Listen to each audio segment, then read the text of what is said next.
अब 29वें सूक्त का आरंभ है। उसके प्रथम मंत्र में विद्वान के विषय को कहते हैं। भावार्थ, इस मंत्र में वाचक् लुप्तोपमा अलंकार है।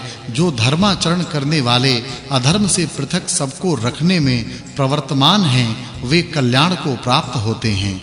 फिर उसी विषय को अगले मंत्रों में कहा है।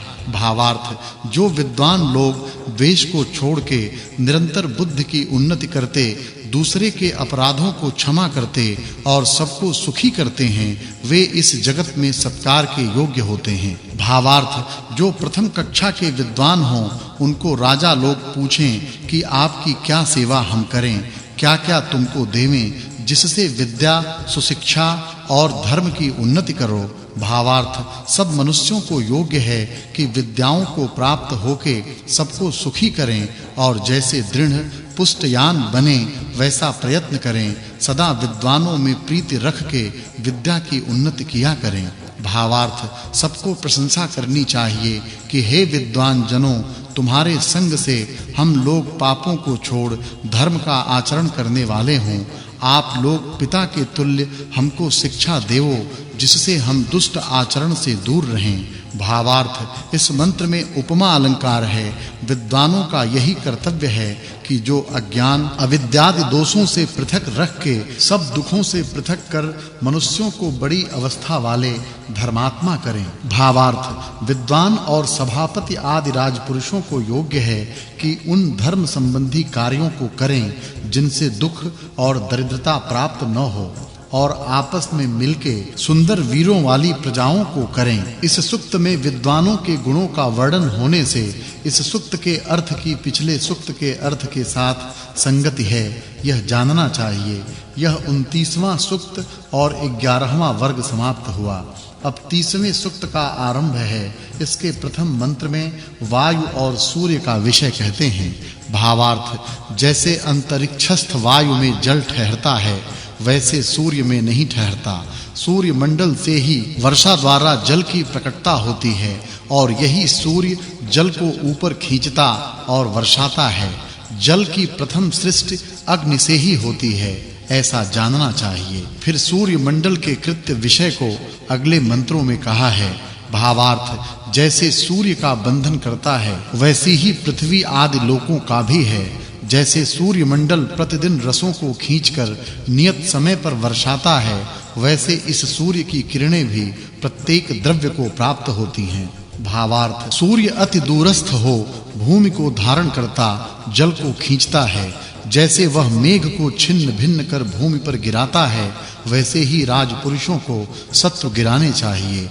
अब राजपुरुषों के कर्तव्यों को अगले मंत्रों में कहा है। भावार्थ, इस मंत्र में 2 उपमा अलंकार हैं। जो लोग बिजली के तुल्य वेग बलयुक्त होकर शत्रुओं को मारते हैं, वे सूर्य के तुल्य राज्य में प्रकाशमान होते हैं। भावार्थ, इस मंत्र में वाचक् लुप्तोपमा अलंकार है। राजपुरुषों को चाहिए कि जैसे अपने संतानों के दुख दूर कर सम्यक रक्षा कर बढ़ाते हैं, वैसे ही प्रजा के कंटकों को निवृत्त कर शिष्टों का सम्यक पालन कर बढ़ावें। भावार्थ, राजपुरुष बहुत बल और धनाढ्य लोग यथेष्ट ऐश्वर्य को पाकर किसी को भय न देवें, किंतु सदैव दरिद्री और निर्बलों को सुख में स्थापन करें, निवास करावें। भावार्थ, जो राजपुरुष प्रजा में किसी को क्लेशित नहीं करते, विरुद्ध कर्म का आचरण नहीं करते, सबको सुखी करते, उपदेश से बोध कराते, वे सुख के देने से नित्य तृप्त करने योग्य हैं। भावार्थ, इस मंत्र में उपमा अलंकार है।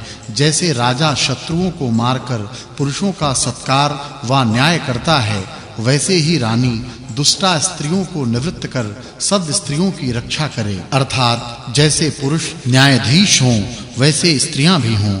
भावार्थ, राजपुरुषों को चाहिए कि अपने दुखों को राजपुरुषों से निवेदन कर निवृत्त करावें। जो प्रजा की रक्षा में प्रीति से वर्तमान हैं, उनको सुख दिलावें, और जो हिंसक हैं, उनका निवेदन कर दंड दिलावें। भावार्थ, जब राजाओं में युद्ध प्रवृत्त हो, प्रजास्थ मनुष्य उनके प्रति ऐसे कहें कि तुम डरो नहीं, जितने हम लोग हैं वे सब तुम्हारे सहायक हैं। जो ऐसे आप हम सब में एक दूसरे के सहायक न हों, तो विजय कहां से होवे। भावार्थ, इस मंत्र में उपमा अलंकार है। जैसे राजपुरुष प्रजा के गुणों को अपने लोगों के प्रति कहें, वैसे प्रजा पुरुष राजपुरुषों के गुणों को अपने सहयोगियों से कहें। ऐसे परस्पर गुण ज्ञान पूर्वक प्रीति को प्राप्त होके नित्य आनंदित होवें। इस सूक्त में स्त्री पुरुष और राजा प्रजा के गुणों का वर्णन होने से इस सूक्त के अर्थ की पिछले सूक्त के अर्थ के साथ संगति है, यह जानना चाहिए। यह 30वां सूक्त और 13वां वर्ग समाप्त हुआ।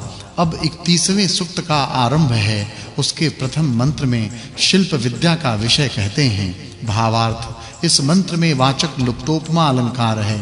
मनुष्यों को चाहिए कि विद्वानों का अनुकरण करके विमानादि यान बना के पक्षी के तुल्य अंतरिक्षादि मार्गों से सुख से गमनागमन किया करें। फिर उसी विषय को अगले मंत्रों में कहा है। भावार्थ, जो मनुष्य हाथों से यानों में यंत्रों को स्थिर कर और ताड़ना देकर इनको चलावें तो वे घोड़े के तुल्य पृथ्वी के ऊपर जाने आने को समर्थ होते हैं। फिर राजा प्रजा विषय को अगले मंत्रों में कहा है। भावार्थ, इस मंत्र में वाचक् लुप्तोपमा अलंकार है। जैसे सूर्य अपने प्रताप से सब जगत की पालना करता, वैसे धार्मिक प्रजा और राजपुरुष अपने राज्य की रक्षा किया करें। भावार्थ, इस मंत्र में वाचक् लुप्तोपमा अलंकार है। जो बिजली के तुल्य और सुशिक्षित वाणी के तुल्य वर्तते हैं, वे अनेक शिल्प विद्या से साध्ययानों को बना के ऐश्वर्य वाले होते हैं। फिर स्त्री पुरुष के कर्तव्य विषय को अगले मंत्र में कहा है।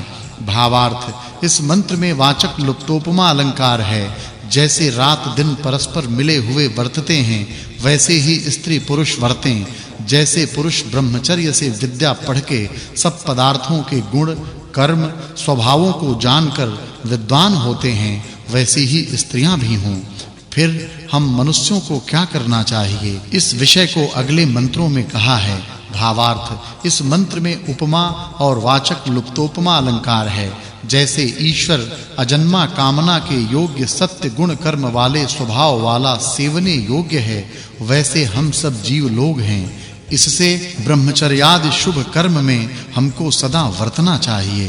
भावार्थ, इस मंत्र में उपमा और वाचक् लुप्तोपमा अलंकार है। मनुष्यों को चाहिए कि जिस पदार्थ की कामना विद्वान लोग करें, उसकी कामना कर जैसे विद्वान लोग उपदेश करें, वैसे उनको सुन निश्चय कर स्वीकार और अनुष्ठान किया करें।